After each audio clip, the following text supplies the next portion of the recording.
Okay. तो आपकी उम्र कितनी थी जब लाइक आपके फादर पॉलिटिक्स में आए? आई बिलीव इट वाज़ रफली 2005, 4, 5, हमारी 11-12 साल हो गई होगी, ओके, 10, 11, 12 रफली अराउंड दैट एज। ओके। तो आपको बचपन में डाँट-वाँट? एक्टिव पॉलिटिक्स, सॉरी, जब वो एमएलए एमएलसी बने तो उसमें तो ज़्यादा थी उम्र। हुँ, बट वही है कि जब तक वो एमएलए इलेक्ट हुए 2014 में, मैं तो कॉलेज में थी उस समय, मैं इंडिया में भी नहीं थी। ओके, जी, जी। Okay, okay. तो अच्छा, राणा साहब के बारे में लोगों को ऐसा क्या नहीं पता है जो आपको पता है?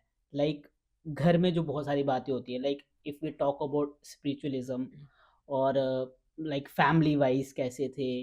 मतलब किस तरीके का उनका व्यवहार था, वो बता सकते हैं?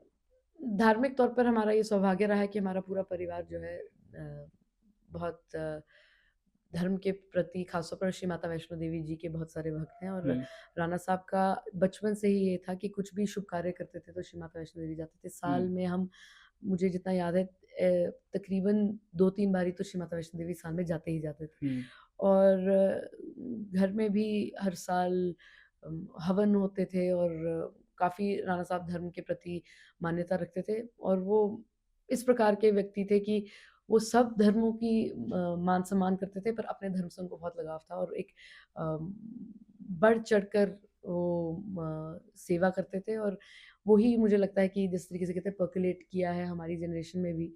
और मुझे लगता है कि जो नींव बड़े-बुज़ुर्ग रखते हैं, परिवार का भी वही नींव रहता है। और आपने कहा कि कैसी कौन-सी चीज़ है जो लोगों को शायद नहीं पता, तो वो बहुत एक एविड, मुझे लगता है, मोटरिस्ट भी थे। हुँ, उनको गाड़ियों के बारे में बहुत जानकारी थी।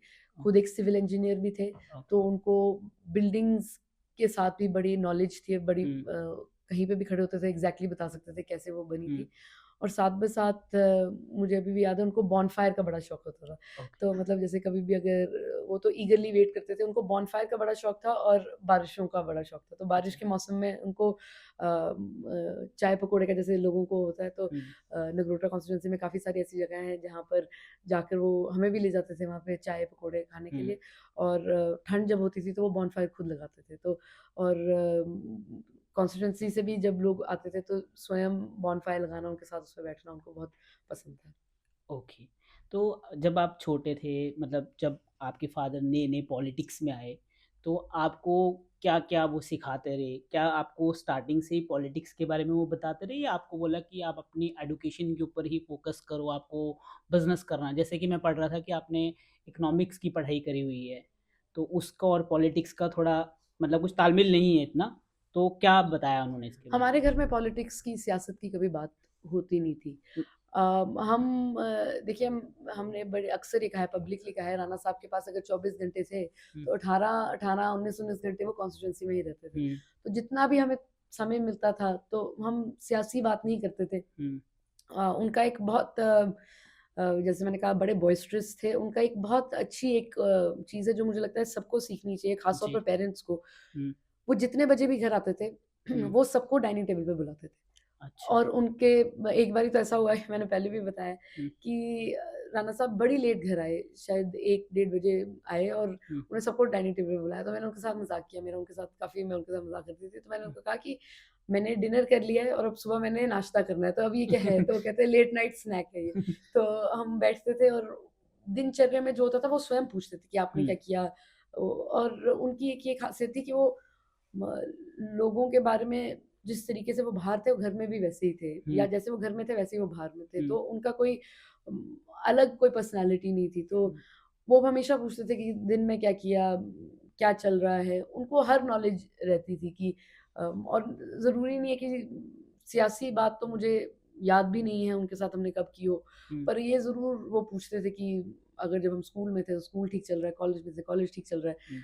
कोई क्या चल रहा है? हम तो कोई उनको तंग तो नहीं कर रहा नहीं, कॉलेज तंगी स्कूल में? नहीं, नहीं, वो तो उनको पता था हम सँभाल लेते हैं, ऐसा कुछ नहीं। पर वो ज़रूर उनको, जैसे मैं कहती थी कि मैं उनको पूरी गॉसिप सुनाती थी कि हुँ, क्या चल रहा है, अगर किसी ने कुछ किया तो वो भी बता देना। तो उनको बड़ी छोटी-छोटी चीज़ें मुझे अभी भी याद है। वो one of the last times जब हमने उनसे बात की तो हमारी सहेली की शादी थी। तो हुँ, मैं तो उनको वो भी बताते थे कि क्या आउटफिट्स हमने सोचा है। तो हुँ, मतलब उनके साथ जैसे एक ऑब्वियसली आपके पेरेंट के साथ आपका एक प्रोफ़ेशनल रिलेशन नहीं होता है। हुँ, ऑब्वियसली। आप दुनिया में बहुत सारे विषय हैं जिस पे चर्चा कर सकते हैं। हुँ, काफ़ी बारी ये होता था कि अगर हम कोई हमने आर्टिकल पढ़ा है या कोई डॉक्यूमेंट्री देखी है हुँ, या कोई मूवी देखी है तो हम उनको उसके बारे में बताते थे। और कभी-कभी अगर उनको वैसे समय तो कभी मिलता नहीं था, हुँ, पर कुछ अगर भेजते थे वो पढ़ते थे तो उसको उस पे बताते थे अपना नोट्स कि हुँ, ये ऐसे है, उनकी क्या टिप्पणी है। तो उस तरीके से, बट सियासी नहीं होता था। मेरा बड़ा पर्टिकुलर फ़ैसिनेशन है रिसर्च में, और हुँ, कि क्या रिसर्च हो रही है नई। और जब हमारी पढ़ाई भी थी अमेरिका में तो काफ़ी सारे हम रिसर्च बेस्ड प्रोजेक्ट्स करते थे। ओके। काफ़ी मेरे ऑनर्स के कोर्सेज़ भी रहे हैं जो हमने हुँ। किए हैं, तो उसमें काफ़ी सारी रिसर्च करते थे। कोई भी अगर फ़ैसिनेटिंग पेपर मिलता था या कोई आर्टिकल मिलता था वो हम उनको भेजते थे, उस पे चर्चा करते थे।